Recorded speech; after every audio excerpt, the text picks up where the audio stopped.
Yung, good afternoon mga pangkista at natuloy rin kami. At dito na kami sa Nichols. Grabe mga pangkista, sobrang traffic sa C5. Tuesday afternoon to.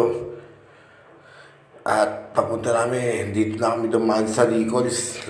Masok na ako ng global kasi sa buting pa lang sobrang traffic na. At yan mga pangkista, magpapaload na kami para may load ang aming RFID. Kaya samahan niyo kami mga kapangkista dahil pupunta kami ng Iloilo. Doon kami sasakay sa Batangas Port. Let's go mga kapangkista. Ginagawa namin ang buhay. Panibagong unlock na naman na ng lugar. Panibagong biyahe at first time ko makarating doon. Samahan niyo ako. Tara, biyahe tayo.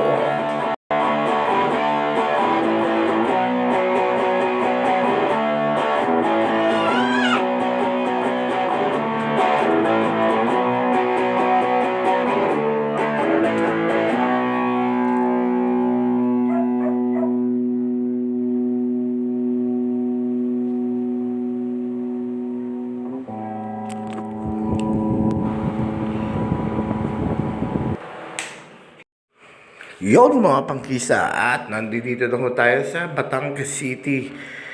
Pagpapunta ho ng port ng Batangas, dito ang exit sa Batangas City at dire-diretso lang to.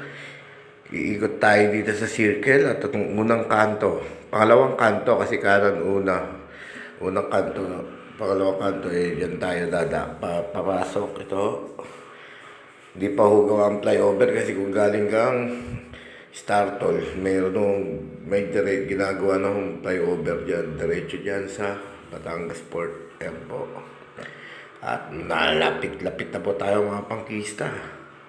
Maasakay tayo ng barko na matagal kasi nung nakaraan, nag-summer kami. 2 hours lang ang biyahe ng barko, kaya hindi ko na-enjoy. Ito kaya ma-enjoy ko, kaso gabi mga pangkista.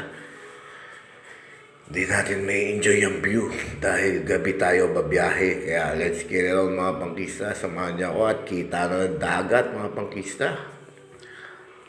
Samahan niyo rito pa Batangas. At wala rin akong background kung paano ko kumuha sumakay ng barko dito. Ayan o, dito na ho tayo mga pangkista.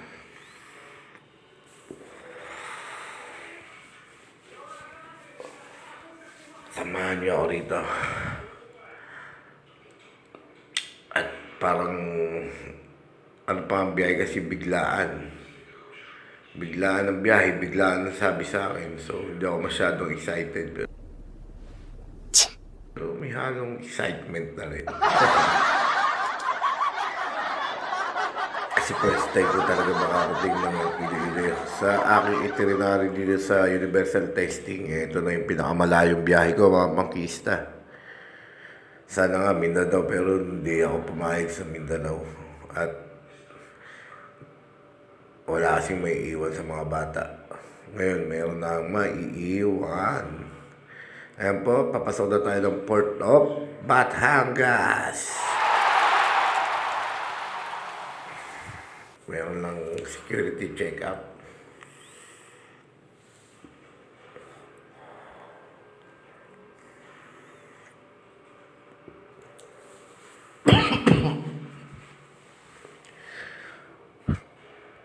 Yung mga pangkista.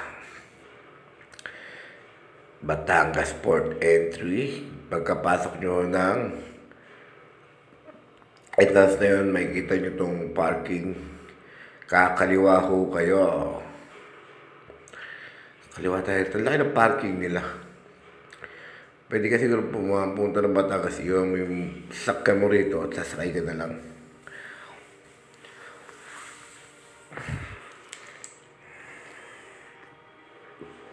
Parang sa mga pangkisa sa airport, di ba? Park and fly. Dito, park and boat. What? Park and sail pala. Oh my gosh. Bawa pumasok doon sa pinaka-port nila mga pangkisa, may babayaran ka doon. Sa 50 pesos ata. Terminal fee. Kasi 200 yung binayaran nung 200 plus 60 ata terminal fee. Yung mga pangkisa, pasensya na kayo sa camera ko at hindi pa rin ako nakakapag-upgrade ng cellphone. Ito, dito kayo magbabayad. Ay, hindi yan.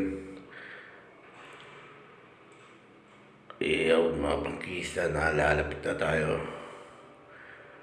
Itong gate na yata na to. Ay, hindi, ito na.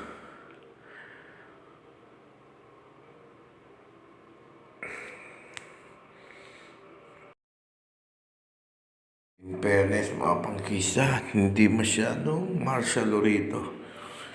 Ayan, pero ginagampanan ng mga gwardiya ang kanilang, totally check up din talaga sila. Bago pumasok ng gate.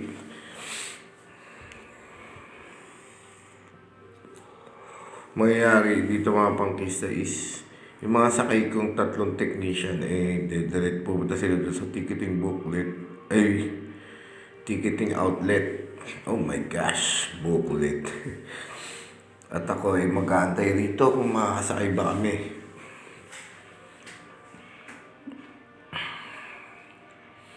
Yun mga pangkista, paparking tayo rito at yun daw ang kakausapin natin yung tugo na yun. Kasi medyo na late na kami ng dating. Sana makasakay kami mga kapangkista.